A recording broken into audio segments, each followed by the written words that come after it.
Hello! Welcome to Isus Journal. Today is October 14, 2023, Saturday. Bakit ko binanggit ang date? Kasi special po tong araw na to. Charot! Alright, so we decided to go here at SM by the Bay Amusement Park para po ito sa aming inner child.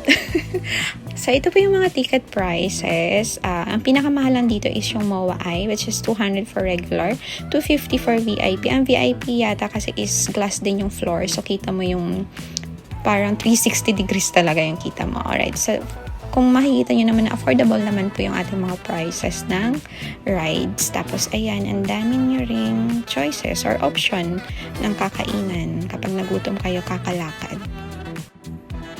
So we arrive here at around 9 PM na yata.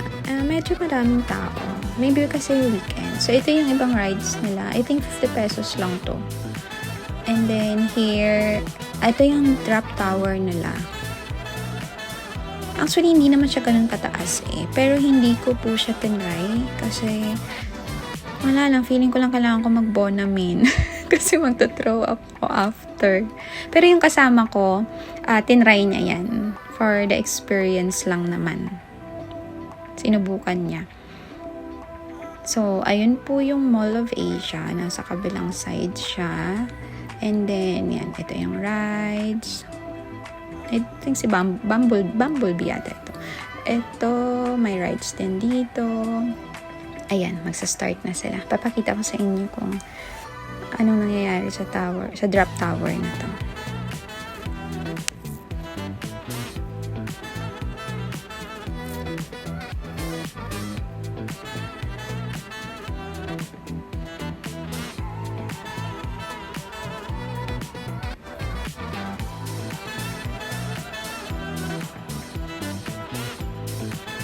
Ayan, ito-drop ka niya, literal. Pero sabi ng kasama ko, nung tinry niya, hindi naman to ganun ka nakakahilo. Pero mas okay kung medyo bagsak ka talaga. Siya kasi parang nabibitin yung bagsak niya sa gitna. Anyways, so ayan, so lakad-lakad lang ulit kami para lang makita pa yung ibang area dito. So ayan, sa Seabay. So pwede ka rin umupo dyan, allowed naman. Tapos dito sa ayan, pwede kang humiga dyan. Yung green na yan, parang green carpet siya. Pwede kang humiga dyan, kung pagod ka na, tapos count ka ng mga stars.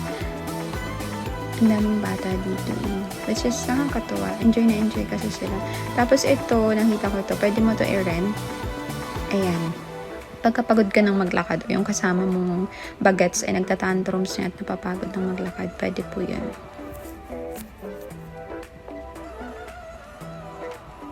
Ito yung kanilang carousel. So, more lakad ka lang talaga dito. Para makita mo yung view. Relaxing naman siya actually. After namin mapagod, kakalakad sa ayan. Hello, Margarita. Kumain lang kami dito sa Royal Indian Curry House. Ito yung MOA branch nila. Meron din po sila sa Makati. So, after eating mga around 12 na yata ito. Umupo lang kami dito sa may Seabay. Since konti na lang yung tao, so medyo tahimik na yung lugar. So masarap na dito umupo, magmuni-muni, magkwentuhan, kung anong mga plans sa life, mag-isip-isip. Relaxing din naman sa eyes yung view. Then, at around 1 AM, so yan, nagpa-fireworks display sila. Ngayon lang ulit ako nakakita ng fireworks. Last was New Year.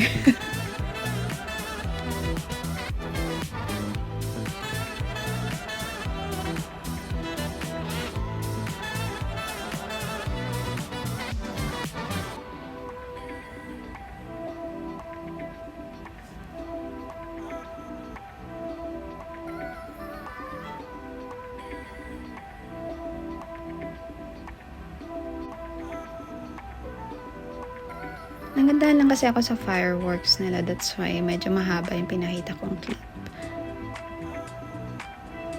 I'm so amazed. I truly enjoyed the night. And yes, masarap bumalik dito once in a while to unwind. Hindi mo na kailangan lumabas ng metro. So, 1:10 AM na to, wala na masyadong tao. So, uuwi na rin po kami para mag-rest. Thank you so much for watching!